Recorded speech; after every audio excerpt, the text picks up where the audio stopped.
I'll let the therapist deal with that, and we will deal with Carlos Vela back to LAFC. The legend returns on a non-TAM player deal. This dude is just taking up a regular contract. I want to get your initial thoughts when you heard the news and how you feel about it. Not even a TAM deal is that's a stupid good contract. Like I don't care how old this guy is. Like I'm not sure that Vela necessarily has the legs to be doing week in, week out work anymore, but technical ability wise, he's still got to be one of the best in the league.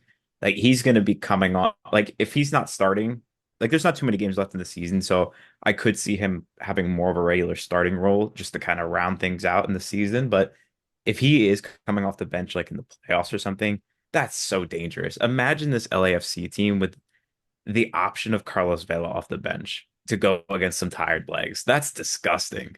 And to like not have it really impact the salary at all is insane. I mean, it's another example of really good LAFC business, something we're pretty used to at this point, pretty par of the course for them.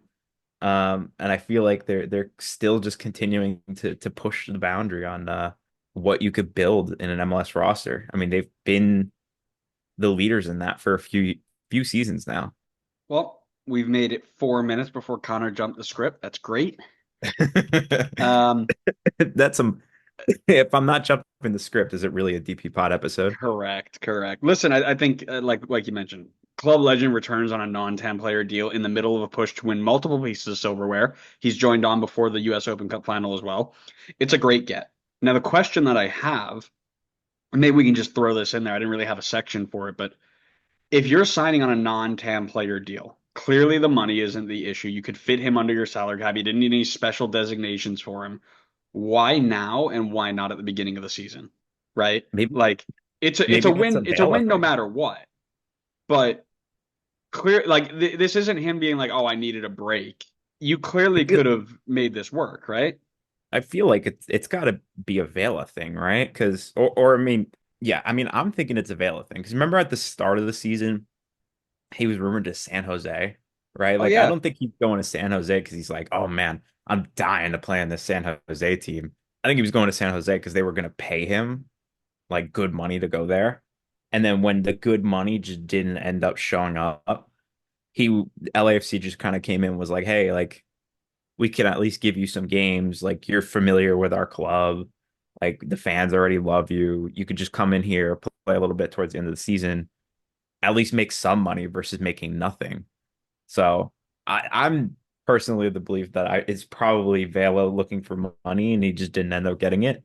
And then LAFC kind of swooped in at the end and was like, yeah, why not? Let's just take a flyer. Yeah, that's got to make the most sense because now I'm thinking back at it, right? We were at a point where LAFC started the season with like 13 players.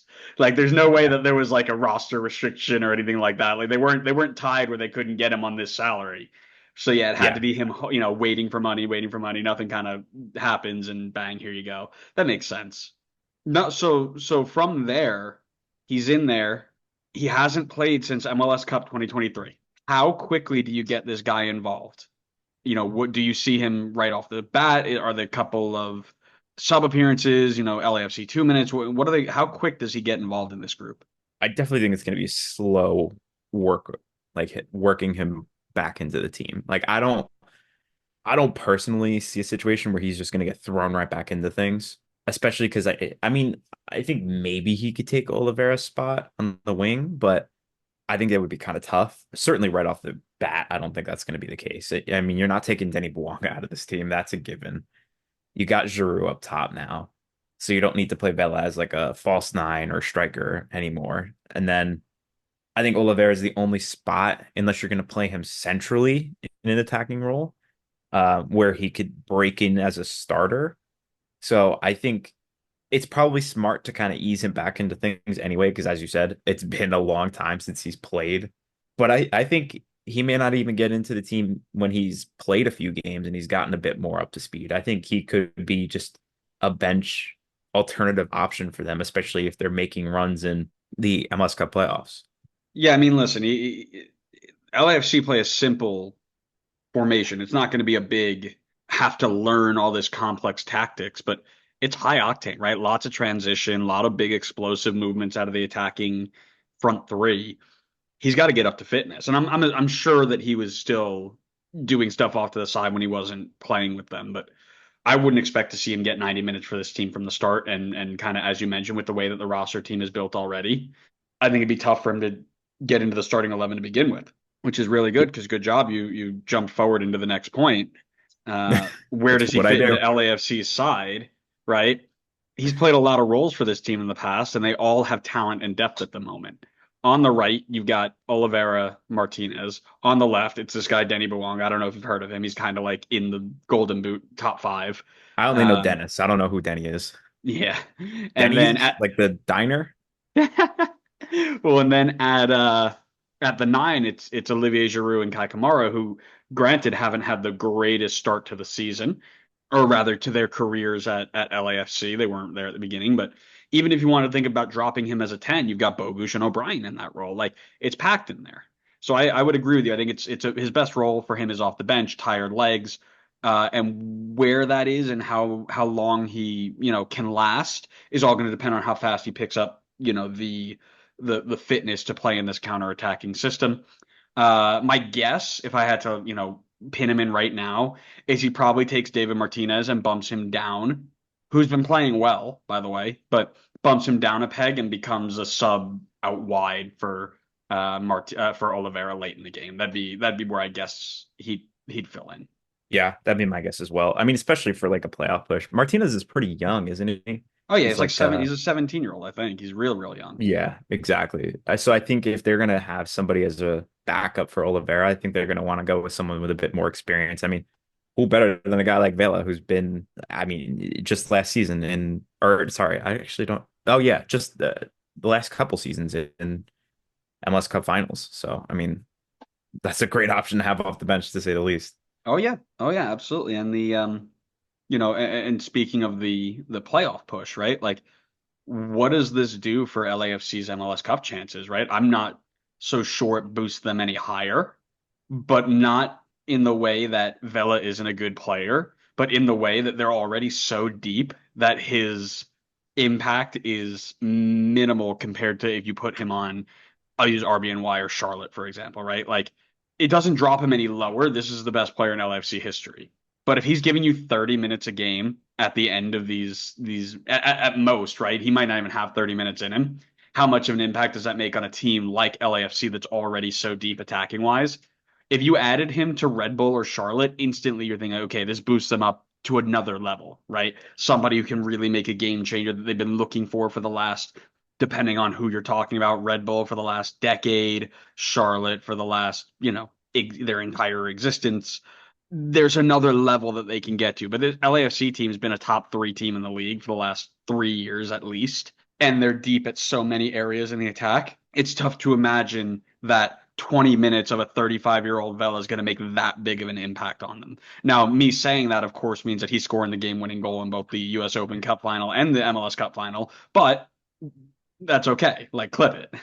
I actually think he could have a pretty big impact with this team. Like obviously he's not going to have the massive impact of like someone who's coming in expecting to be playing 90 minutes every game, but as a bench option, I don't know if you're going to get much better than Vela. Like that's in a league where we have such strict salary cap restrictions. I think that's huge. I mean, to have someone of his quality off the bench, and I know it's going to probably take some time for him to get back up to speed and get into the flow of things again. It helps that he's going back to a team that he's familiar with, but I think he could be hugely influential off the bench during a playoff push. I don't know if he's going to have much of an impact kind of towards this end of the regular season.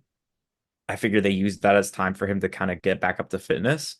And then in the playoffs, I think is where he could make things happen and be a difference maker off the bench. Yeah, and again, I want to like really preface this that I'm not saying that Carlos Vela being added there isn't next level. It's just LAFC is already so good that they're already a top three favorite, my guess. And again, this recent run of bad form not included in this statement, but they already were a top three team in the MLS Cup race anyway. Like this doesn't bump them up to number one, but it also doesn't knock them down to like number 15, you know? Like this isn't adding Carlos Vela to a number 15 and be like, oh, they're now a top five. This is going from top three to top two, maybe.